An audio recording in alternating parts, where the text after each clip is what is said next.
বিধানসভার বাদল অধিবেশনে বুধবারই বিরোধী দলনেতা শুভেন্দু অধিকারীর বিরুদ্ধে স্বাধিকার ভঙ্গের প্রস্তাব পাঠ হয়েছিল, যার প্রেক্ষিতে বিজেপি বিধায়করা স্লোগান দিতে শুরু করেন এবং অধিবেশন কক্ষ ত্যাগ করেন। এর মধ্যেই বুধবার মহেশতলার ঘটনা নিয়ে বিধানসভায় বৃহস্পতিবার বিজেপির বিধায়করা প্রতিবাদ জানাবেন। সকালে বিধানসভা চত্বরের সামনেই সে কথা জানান বিরোধী দলনেতা। বিজেপি বিধায়করা অধিবেশনে যোগ দিতে এসেছিলেন গলায় গেরুয়া উত্তরীয় পরে। অধিবেশন শুরুর পরেই বিজেপি বিধায়করা মুর্শিদাবাদ এবং মহেশতলার ঘটনা নিয়ে মুলতুবি প্রস্তাব আনেন। বিধানসভার অধ্যক্ষ বিমান বন্দ্যোপাধ্যায় বলেন, এভাবে বিধানসভাকে অচল করা যায় না। দুটো মুলতুবি প্রস্তাব এনেছিল, একটা তো সাব জুডিস ম্যাটার, অন্যটা মেনশন হতে পারত, কিন্তু সেটা তো করেনি, উল্টে স্লোগান দিতে শুরু করে। এরপর স্পিকারের আসনের সামনে গিয়ে বিক্ষোভ দেখাতে থাকেন বিজেপি বিধায়করা। হাতে গেরুয়া পতাকা নিয়ে স্লোগান ও হট্টগোল চলে সরকারি কাগজ ছেঁড়া।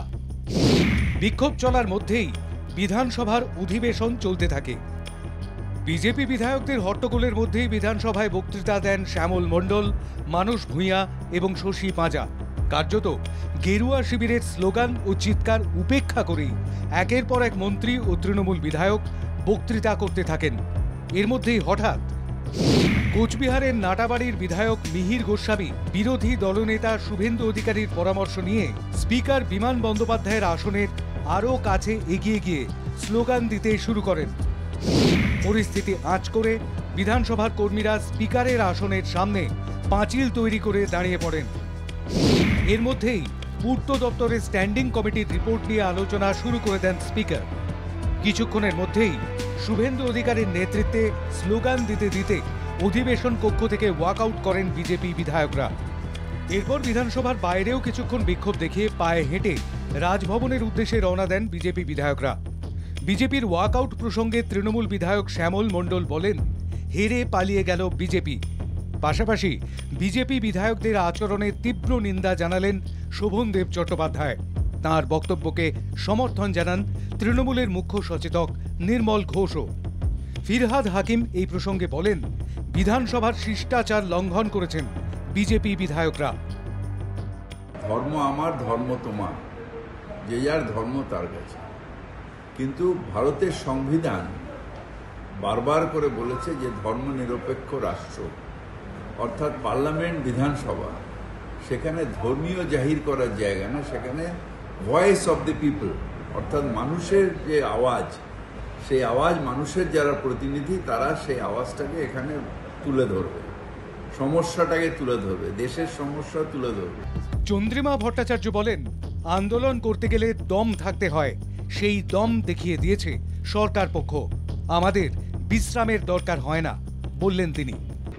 আন্দোলন করতে গেলে দম থাকতে হয়, কি না কি শুনেছিলাম করবে, একেবারে উত্তাল, বিধানসভা বানচাল হয়ে যাবে, বিধানসভা আর হবেই না। তো এই তো দমের বহর দেখলাম আমরা, ৪৫ মিনিটে দম ফুস হয়ে গেল। বিধানসভায় বিজেপি বিধায়কদের আচরণের সমালোচনা করেন স্পিকার বিমান বন্দ্যোপাধ্যায়। তিনি জানান, বিধানসভা অচল করে দেওয়ার চেষ্টা হয়েছিল, তাই কোনো বিরতি না দিয়ে টানা আলোচনা চালিয়ে যাওয়া হয়েছে। বিধানসভার অধিবেশন বন্ধ করা যাবে না, তাও স্পষ্ট করে দিয়েছেন তিনি। সুযোগ দিয়েছিলাম, কিন্তু আমি কনসেন্টটা উইথড্র করেছি, কিন্তু ওরা কেউ উল্লেখ করলেন না। ওটা না করার পরে ওরা চিৎকার চেঁচামেচি হল্লা করে ওই বিভিন্ন রকম ইস্যু তুলে ওরা ভেবেছিল যে বিধানসভাকে স্টল করে দেবে। বিধানসভাকে এইভাবে বন্ধ করা যায় না। গণতন্ত্রের মন্দির বিধানসভা, যেখানে গোটা রাজ্যের ভালো মন্দ নিয়ে আলোচনা করেন বিধায়করা, সেখানে শিষ্টাচারকে একেবারে ধুলোয় মিশিয়ে দিয়ে যে উদাহরণ বারবার বিজেপির নির্বাচিত বিধায়করা তুলে ধরছেন তা সত্যি নিন্দনীয়। আলোচনা আর হট্টগোলের মধ্যে যে বিস্তর ফারাক, তা বুঝে উঠতে আর কতদিন লাগবে গেরুয়া শিবিরের, সেটাই প্রশ্ন আম জনতার। ব্যুরো রিপোর্ট, বাংলা জাগো।